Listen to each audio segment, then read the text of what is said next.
Thought I would do a quick garden tour. Well, roses are still on. It won't be long. The wind is a little breezy today. You can see the petals are falling off. The hydrangeas are getting ready to turn blue. And I put Epsom salt in here and throughout my whole garden actually the other day. So, oh, we have a bloom down here hiding. This hydrangea always stays smaller than the other one. I'm not sure why. That one's way bigger than that. And this has got beautiful blossoms all over the place. So then over here, and I made a list of what I have in here because I can never remember. In the back, there should be Caribbean Fantasy Dahlias and Windmill Dahlias. And I don't know if it's this thing here or these here because they're bulbs. I also have Calendulas, which are these right here that are marigolds. And so they're going to be yellow. The nasturtiums are funny because I see 3 different colors. You've got like, let's see if I can zoom in. You have an orange, which is right there, and it's focusing on my finger. And in front of it, you have a nasturtium that's red. Right there. And then over here, you have one that's yellow. So that's the first time I've done nasturtiums actually. Well, maybe the second, but I had the other ones behind my garage and didn't see them when they came up because I didn't go back there much. Anyway, so 3 different colors on the nasturtiums. I also put some caraway seeds over here, thinking that would look like baby's breath, but I don't see it. I do see the pink miniature roses starting to open up. They have, this is way small, but I just installed this gate trellis thing, arbor, probably February, March, and so that rose bush hasn't been there that long. I also in here have Snapdragons, Gladiolas, Amaryllis, rain lilies, which are up the front somewhere, Starflowers, foxglove, Borage and Anise. So then I also put in some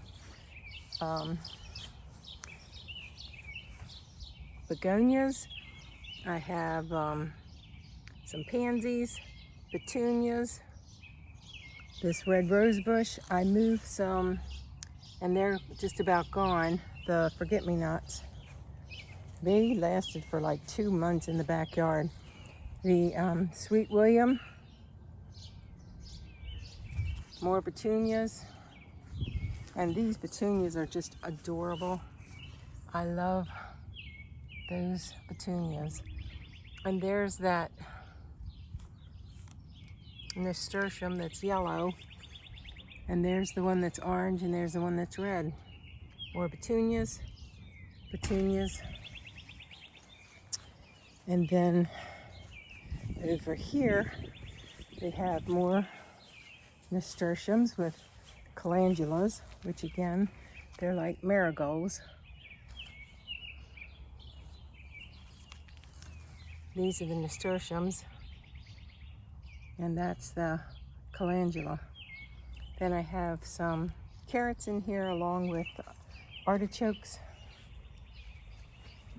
This carrot's going to seed. Some tomatoes. This right here is a spaghetti squash, and this squash is a butternut. The dill, I'll probably have another 3rd harvest. I've already harvested it twice. Have a pint of dried dill. This is a tomato, caraway in the back, and in the front here was a native purple flower. The blueberries, I have 8 blueberry bushes. 4 of them are under a net, and you can see they're getting ready to turn, and 4 are not. So 4 are going to be for the birds and 4 are for me. This is echinacea, and there's some some flowers starting to open. Here's another one.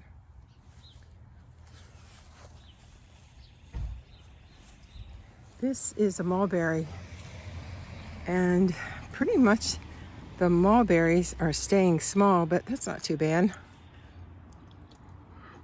They are delicious, but I think out of the mulberries, blueberries, strawberries, raspberries, and blackberries, I think I like the blackberries the best, but they like bloom one time and they take a long time to turn purple or black. They are so good though. This is going to be a small tomato, and I bought it at the store, whereas everything else, this is a large red cherry, was started from seed. I put these strawberries in a napkin. I'll put them back in there. There's fennel, cauliflower. There's the strawberries. These are some pepper plants, some carrots in here, some tomatoes, another pepper, and these are the birds' blueberry bushes. They can have these. These cucumbers seem to be surviving.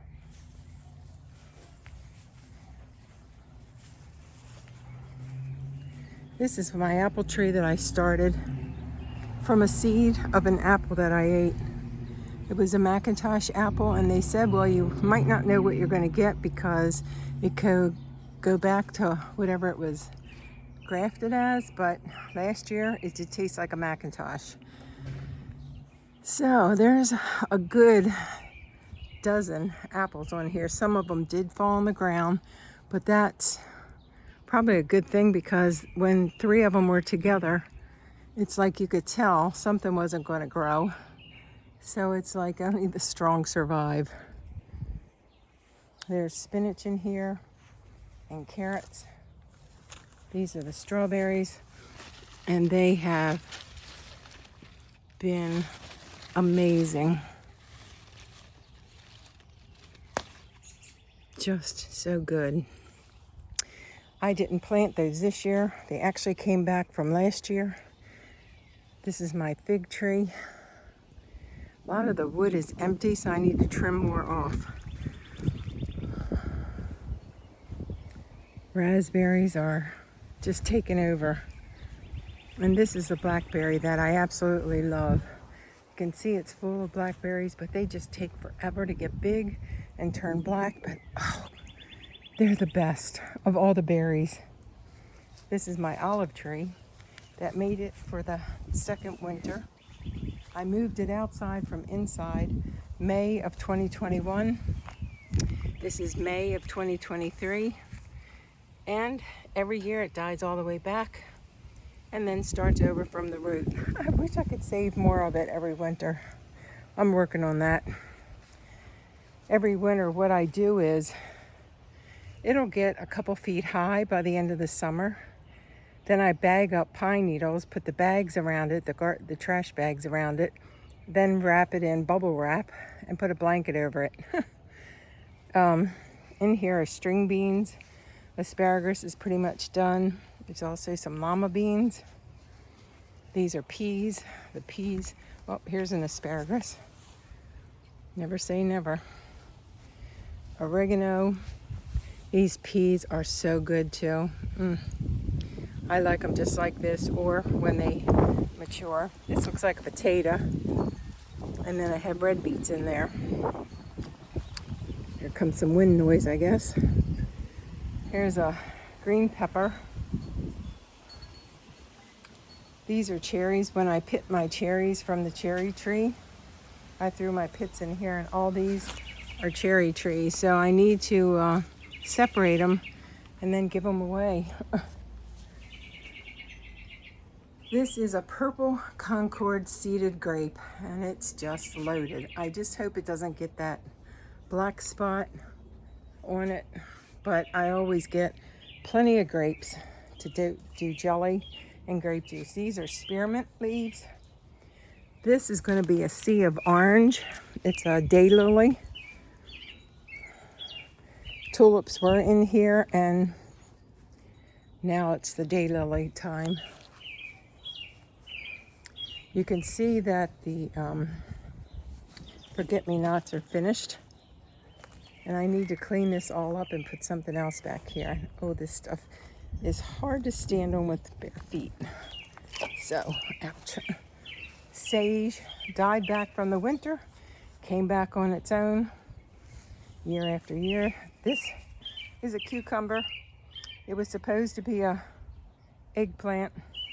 So I just put a bunch of seed in here and watered it the other night. So hopefully eggplants do come up. This is a purple butterfly bush. This is the yellow one, sorry. This one over here is the purple one. Always gets beautiful purple flowers and lots of butterflies. This is my pecan tree. So all these little male ends died off that supposedly fertilized with the female up there. I don't know how, because the males are way down here. The females are way up there. But I did get one pecan one year, so hopefully I get more. Last year I didn't get any, and the year before because we had cicadas. So we'll see what happens. This fern is so nice. I got one from the DuPont Mansions. I think it was winter tour. I do have a couple of pumpkin seeds in here, but I don't see any pumpkins starting. This is a pear tree. No signs of pears coming here, so we'll see what happens. I don't see any flowering, but I did have pears last year. So, and I also see I have two pear trees together. So anyway, and that's about it.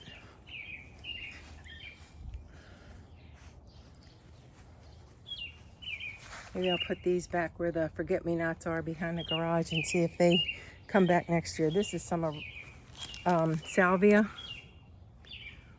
And this is oregano, the Greek oregano, some basil. And then I have Greek oregano over there. But this has been so much fun. A lot of upkeep, but so much fun.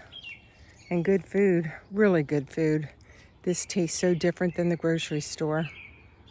Now I know what my mother-in-law meant decades ago when she said food just doesn't taste the same, and it doesn't. You get it from the grocery store and they've just mutated all the flavor out of it so it looks good. But it's not nutritious and it doesn't taste good. Nothing like fresh from your yard.